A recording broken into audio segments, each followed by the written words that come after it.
Hello and welcome to OnlyIAS. So today again we are taking a very serious and important issue, that is how to reduce risk of rape in India. So it is a very serious concern and it's a topic of utmost importance, seeing the recent times in which we are seeing an increase in the rape cases in India. तो हम देखेंगे ऐसे बहुत से important reasons हैं और ऐसे बहुत से solutions हैं जिससे कि क्या है कि रिस्क ऑफ रेप को डिक्रीज किया जा सकता है किसी भी कंट्री के अंदर, specifically in the Indian setting के अंदर हम इसको डिस्कस करने की कोशिश करेंगे. सो फटाफट इसमें देखते हैं कि पहले what is the current status of rape in India और कैसे इंपॉर्टेंट सॉल्यूशंस को हम प्रोजेक्ट कर सकते हैं ताकि जो रेप का रिस्क है उसे हम रिड्यूस कर सकें. So let's start. Now if you look at the gravity of the situation is very horrendous and very heinous and it is very much painful to see the condition of rape in India. अगर आप बात करूँ तो according to NCRB, जो कि एक official data देती है, that is it says 1 woman is raped every 20 minutes in India. According to the latest NCRB reports, every 30 hours a woman is gang raped, murdered, every 2 hours there is an attempt or actual rape, and every 6 minutes there is an assault with rape intent. So this is the gravity of the situation. Similarly, in 2018, NCRB reports says that every fourth victim of rape was a minor in 2018, and in nearly 94% cases, the victims were known to the offenders. They might be their relatives, they might be their in family, they might be their friends, etc. तो this is the gravity of situation. अब इस gravity of situation को हम बहुत सारे infographics से भी देखने की कोशिश करते हैं, किस तरीके से ये जो इंटेंसिटी है इस पर्टिकुलर क्राइम की किस तरीके से मैनिफेस्ट करती है इंडिया की सेटिंग्स के अंदर. तो अगर आप बात करूँ that the number of reported cases, the number of reported rape cases has increased और surged by 31% in the last 10 years, and these are the reports being given by NCRB, that is National Crime Records Bureau. So 31% cases क्या है कि past 10 years में increase हो चुके हैं. Similarly अगर हम बात करें after the Nirbhaya case, we thought, हमने सोचा था कि बहुत सारे इम्प्रूवमेंट्स हो जाएंगे, रेप लॉज के अंदर स्ट्रिक्टनेस बढ़ जाएगी, बहुत सारे क्या है कि एटीट्यूडनल और बिहेवियरल चेंज आएंगे लोगों के अंदर. But after Nirbhaya case, after 2013, about 2.42 lakh rape cases occurred in just a span of 7 years. And if that means that around 95 rapes are happening a per day basis. And if you're taking it into a different way, that is almost 4 women are raped every hour. So this is the intensity and the way this thing is actually manifesting in the society. अगर आप बात करूँ India कि special aspect के अंदर कि specially किस तरीके से जो रेप के स्टैटिस्टिक्स हैं कैसे वेरी करते हैं, तो अगर हम देखें तो half of the reported cases are from just 5 states, and these 5 states are Rajasthan, UP, Madhya Pradesh, Maharashtra and Kerala. You can actually point it out on the map by the intensity and the number of cases reported. Also at the same time, if we want to talk about the age group of these victims, majority of the rape cases were happened in the age bracket of 18 to 30 years. So this is the age bracket in which the victims are of highest number, which is the age bracket of 18 to 30 years. So 50.2 cases happened in the age bracket of 18 to 30 years. So this is very clear. So this is the statistics. Now what are the possible solutions हम दे सकते हैं या हम suggest कर सकते हैं जिससे कि जो रिस्क है रेप की वो इंडिया के अंदर डिक्रीज हो पाए या उसको हम कंटेन कर पाएँ. तो बात करें अब, तो आफ्टर द निर्भया इंसिडेंट जो 2013 के अंदर हॉरेंडस निर्भया इंसिडेंट हुआ, उसके बाद यूनाइटेड नेशंस की ह्यूमन राइट्स चीफ ने said that rape and violence against women in India is a national problem. It's not a local problem. It's not the problem of the capital of the country, but it is a national problem, and therefore it needs solutions which are at the national level. And as a result, after this particular incident, Justice Verma Committee was constituted, which recommended several amendments. और हम देखेंगे justice Verma committee के recommendations क्या क्या थे. That include making voyeurism, stalking, intentional touching, amend rape laws, human trafficking, review security laws in conflict zones, monitoring illegal patriarchal village councils, review medical examination of rape victims, police reforms, prison reforms, electoral reform, gender sensitization through education. So हम इसको सबको deal करेंगे और हम देखेंगे किस तरीके से हम सॉल्यूशंस दे सकते हैं to reduce the risk of rapes. अब अगर बात करें so how to reduce rapes now is the point in question. So first सबसे इंपॉर्टेंट चीज़ जो है that is raising boys right, raising the male counterpart right अच्छे से जो परवरिश होती है लड़कों की, अगर उसको राइट किया जाए, that forms the heart of और the main gist of rape debates in India. जो भी रेप डिबेट्स हैं इंडिया के अंदर और वर्ल्ड के अंदर, वो सबसे एक चीज़ पे फोकस करती हैं कि जो भी बॉयज़ हैं, मेल काउंटर पार्ट हैं, उनकी अपब्रिंगिंग कैसी होती है। उनकी अपब्रिंगिंग बहुत अच्छी होनी चाहिए। और अपब्रिंगिंग के लिए जो दो इंपॉर्टेंट स्कूल्स ऑफ सोशलाइजेशन हैं, and these important schools of socialisation जो हम एथिक्स के पेपर में पढ़ते हैं, that is first is family and second is school. So family के अंदर we all know that a child learns with the help of observational learning. Observation learning के through क्या है कि चाइल्ड चीज़ों को रीड करता है, लर्न करता है, सीखता है। अगर उसके फादर उसकी मदर को मार रहे हैं तो चाइल्ड क्या है, वही चीज़, वही एटीट्यूड को क्या है कि अपने अंदर ले आएगा, और वो भी क्या है कि फ्यूचर में जाके वही चीज़ करेगा। अगर उसके फादर क्या है करप्शन कर रहे हैं तो वो भी क्या है कि आगे जाके करप्ट बनने के ज़्यादा चांसेस रहेंगे, क्योंकि वो ऑब्जर्व कर रहा है अपनी फैमिली को, ऑब्जर्व कर रहा है अपने स्कूल के टीचर्स को। तो ऑब्जर्वेशन लर्निंग बहुत बड़ा इंपॉर्टेंट रोल प्ले करती है।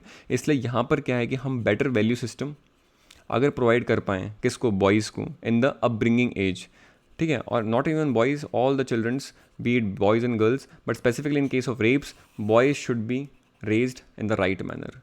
अब जो मेजोरिटी ऑफ द केसेस में देखा गया है रेप के केसेस के अंदर कि there are two types of cases which are found in majority, कि जो भी लड़के होते हैं which do this particular act, उनके साथ बचपन में खुद they were actually a victim of physical and sexual abuse. Also they were grown up with a thinking that they are God's gift to nature, and since they are God gifts to nature, they have the mindset, उनके mind में ये चीज़ होता है कि they can do anything they want and wherever they want, whenever and wherever they want, and therefore these two particular types of categories of boys can be a bomb for the society, and therefore we need to diffuse this particular bomb by infusion of value system, by infusion of good cultural values, to make them enable that even if a woman says no to them, they should treat it in a respectful manner। उसको respect करें, किसी की no को, किसी की irritation को, frustration को वो रेस्पेक्टफुली डील करें, ना कि उस पर रिवेंज करके उस पर्टिकुलर पर्सन की डिग्निटी को हर्ट करें। तो पहली चीज़ तो ये हो गई। सेकंड बात करें जेंडर सेंसिटाइजेशन की। अब जेंडर सेंसिटाइजेशन क्यों इंपॉर्टेंट है? Because India is a deeply patriarchal society, DPS, not Delhi public school, but deeply patriarchal society. तो यहाँ पर क्या है, जेंडर बेस्ड इनइक्वालिटीज़ हैं, लेस एजुकेशन प्रोवाइड होती है गर्ल्स को लेस रिसोर्सेज भी मिलते हैं, देन सेक्सिज्म हर आस्पेक्ट में होता है, बॉयज़, गर्ल, मेल, फीमेल के आस्पेक्ट में आप दिन भर में 10-15 बार एग्जाम्पल सुन लेते हैं। इसलिए देयर इज़ अ नीड कि स्कूल करिकुलम हो गया, कॉलेज सिलेबस हो गया, वहाँ पर क्या है कि हम सेक्सुअलिटी को डिस्कस करें ओपनली, वुमेंस को इस तरीके से प्रोजेक्ट करें कि वो एक ऑब्जेक्ट ऑफ डिज़ायर ना बन के रह जाएँ। That is we need to remove the objectification of women. बहुत सारे एड्स हैं, बहुत सारी फिल्म्स हैं जहाँ पर भी ये चीज़ क्या है कि शो की जाती है, वुमेन्स को ऑब्जेक्ट की तरह दिखाया जाता है। उनको भी क्या है कि हमें कर्व करना चाहिए, डिमोटिवेट करना चाहिए। Then we should talk openly about mensuration in women's, then we should actually respect for women's autonomy and their economic progress। उसको भी हमको क्या है, respect देनी चाहिए। they are also a equal part of the society and equal part of economy, and therefore we need to build ecosystems which actually impart care and empathy, a ecosystem in which there is an atmosphere that both boys and girls have in a culture that both are showing what mutual respect to each other। तो इसको भी हमें focus करना चाहिए। Third point की बात करें हम, तो हमें क्या बनाना चाहिए, हमें सेफर पब्लिक स्पेसेस को बनाने की कोशिश करनी चाहिए। तो आफ्टर निर्भया केस ऑफ 2013, ठीक है, we saw that justice Verma committee was formed and it recommended many important aspect to ensure presence of social and physical infrastructure. तो उन्होंने क्या बात करी कि सोशल इंफ्रास्ट्रक्चर बहुत स्ट्रॉन्ग करने की ज़रूरत है, और उसके लिए बहुत सारे उन्होंने क्या है कि इनपुट्स दिए कि we should have safe public transport. तो अब दिल्ली गवर्नमेंट ने रिसेंटली स्टार्ट किया था what we called is women marshals वाला concept in the buses of Delhi, ठीक है, women marshals for the security of the women's. Then city and street lights, specially in the isolated जो भी इलाके हैं सिटी के, वहाँ पर क्या है कि सिटी एंड स्ट्रीट लाइट्स होनी चाहिए। Then CCTV camera, then mapping unsafe areas and increased police patrolling in those unsafe areas। Also we need to increase the number of female personals। तो अगर आप बात करो दिल्ली में last year there were only 7% of female personals in the entire police workforce में, सिर्फ 7% क्या थी, वुमेंस थी। और जब भी कोई ऐसा एक्ट होता है, तो जब भी विक्टिम होती है, that is more comfortable with a female personnel as compare to a male personnel, या फिर कोई छोटे इश्यूज ऑफ सेक्शुअल हरासमेंट या फिर कोई भी एस्पेक्ट होते हैं तो वहाँ पर क्या है कि a women can tell better a women only. Fourth की बात करें तो there is need to increase the capacity building and training. It can be done by proper counselling, by proper doing seminars, conferences, workshops. Then we can actually establish legal literacy camps so that women know कि what are their legal rights in certain cases of harassment of different kinds. हम बता सकते हैं कि जो police है India की वो डोमिनेट किस पे हो रखी है, they are mainly male dominated and therefore there is need to increase sensitivity in them. Also जो पुलिस हैं they are actually not up to date, not up to date with respect to what we call as the current rape laws. उनको पता ही नहीं what is current rape laws, what are the provisions of it, कैसे आप victim को safe guard कर सकते हो, first place पे उनको कुछ नॉलेज नहीं है। फिर बात करें हम जस्टिस की, तो जस्टिस के अंदर बहुत सारे इश्यूज़ हैं इंडिया के अंदर with respect to rape crime, that is delayed trials होते हैं, पुअर इन्वेस्टिगेशन है, डिक्रीजिंग रेट ऑफ कन्विक्शन है, और जो भी कन्विक्ट है उसके बाद क्या है कि इम्प्यूनिटी भी होती है पूरे प्रोसेस के थ्रू। इम्प्यूनिटी मतलब bad behaviour and not a good behaviour. अब बात करें तो जस्टिस के अंदर हमारे पास पता है, हमारे पास टिल डेथ पेनल्टी हमने पनिशमेंट का प्रावधान रख रखा है, बट हम क्या देखते हैं कि जो डेथ पेनल्टी का पनिशमेंट है वो एक डिटरेंट की तरह, वो एक डीमोटिवेशन की तरह, डिसइन्वेस्टिंग इंसेंटिव की तरह एक्ट नहीं कर रहा है, किसके लिए, अक्यूज्ड के लिए। बिकॉज डेथ पेनल्टी के साथ इशू क्या है कि यहाँ पर पनिशमेंट इतनी ज़्यादा सीवियर है कि जो भी क्या एक्यूज्ड है वो after doing that act of rape वो क्या ट्राई करता है कि उसको पता है कि अब मुझे डेथ पेनल्टी तो होनी होनी है, तो वो क्या ट्राई करता है कि वो विक्टिम को मारने की कोशिश करता है कि उसको मार के कहीं हम जला दें, कहीं मार के कहीं फेंक दें, तो उसमें चांसेस है कि अगर डेड बॉडी नहीं मिलती है कुछ टाइम बाद तो that accused can be saved, तो बच सकता है, उसमें कुछ चांसेस हैं। बट अगर डेथ पेनल्टी होती है तो उसको पता है कि ही विल बी सूनर और later will be succumb to death। तो इसलिए तो instead of severity of punishment, instead of severity of punishment हमें किस पे फोकस करना चाहिए, हमें फोकस करना चाहिए श्योरिटी ऑफ पनिशमेंट पे, कि फटाफट क्या है कि उनका कन्विक्शन हो, फटाफट इन्वेस्टिगेशन हो, ट्रायल फटाफट हो और श्योरिटी हो किसकी, पनिशमेंट की, जो भी पनिशमेंट आप दे रहे हो, ताकि क्या है कि वो लोगों के अंदर क्या है कि फियर को इंक्रीज़ करेगा। देन हम फास्ट ट्रैक कोर्ट्स की बात कर सकते हैं, देन हम क्विक सेंटेंसिंग की बात कर सकते हैं कि सेंटेंसिंग जो भी पनिशमेंट देनी है फटाफट लेवल पे हो। फिर हम बात करते हैं रिपोर्टिंग की। Reporting is also an important aspect. अगर हम बात करें रिपोर्टिंग के सेंस में तो हमें कॉम्प्रिहेंसिव और सिस्टमेटिक रिसर्च एंड एनालिसिस को बढ़ावा देना चाहिए with respect to crime against women. तो हम क्या कर सकते हैं, सेंटर, स्टेट, डिस्ट्रिक्ट और ब्लॉक लेवल पे क्या है कि इस चीज़ को हम मैनिफेस्ट कर सकते हैं कि रिसर्च करें हम कि किस किस तरीके के क्राइम्स हो रहे हैं वुमेंस के अगेंस्ट, उसके अकॉर्डिंग हम कैसी कैसी पॉलिसीज़ को हम बना सकते हैं। इसके एग्जांपल एक हम ये ले सकते हैं कि जो national registry of sex offenders हैं, जो कि कौन मेंटेन करता है, नेशनल क्राइम रिकॉर्ड्स ब्यूरो। तो उसके अंदर हम ये बता सकते हैं कि जो भी national registry of sex offenders के अंदर जो भी अक्यूज्ड हैं, जिन्होंने क्या है कि अक्यूज्ड हैं for rape, for gang rape, for POCSO that is prevention of children for sexual offences, then eve teasing, तो ये सारे जो भी क्या है कि हमारे पास डेटाबेस हैं जिसमें इन लोगों ने ये पास्ट के अंदर ऐसी एक्टिविटीज़ के अंदर इन्वॉल्व हैं, तो ऐसे लोगों का डेटाबेस को हमें रेगुलरली क्या करना चाहिए, अपडेट करना चाहिए, हमें उसकी मॉनिटरिंग ट्रैकिंग करनी चाहिए with the help of state police, और इसको क्या है कि हमें मेन फोकस देना चाहिए एट ऑल दीज 3 और 4 लेवल्स। तो ये चीज़ होगी रिपोर्टिंग वाली। बात करें पॉलिटिकल रिप्रेजेंटेशन की, तो पॉलिटिकल रिप्रेजेंटेशन के अंदर हम देखते हैं कि जो 16th लोकसभा है विच स्टार्टेड इन 2014, वहाँ पर सिर्फ 65 वुमेन पार्लियामेंटेरियंस है out of 445 members of parliament, which is a very low number of 12%। अगर इस परसेंट को देखें हम तो even Pakistan has 20% of women parliamentarians. If you talk about UK has 32% of women parliamentarians and US has 23% of women parliamentarians. तो अगर women का political representation नहीं होगा तो उनके रिलेटेड, उनके एम्पावरमेंट के रिलेटेड, उनके इश्यूज़ के रिलेटेड पॉलिसीज़ बनना भी क्या है कि उतना ही डिफिकल्ट होगा। इसलिए हमें पॉलिटिकल रिप्रेजेंटेशन भी बढ़ाना चाहिए ताकि रिस्क क्या हो, रेप की रिड्यूस हो सके, ताकि हम अप्रोप्रिएट टाइम पे अप्रोप्रिएट लॉज को बना सकें for womens. Then providing more avenues for employment, इससे क्या होगा कि इकोनॉमिक इंडिपेंडेंस बढ़ेगी, इससे क्या है कि उनका कॉन्फिडेंस बढ़ेगा। Eight the same time if let suppose woman is facing what we call as marital rape, that is rapes happening in a marriage, तो अगर उसके पास इकोनॉमिक इंडिपेंडेंस होगी वुमेन के पास, तो that she will not be dependent upon the husband and she can take steps against that particular person and can go to police.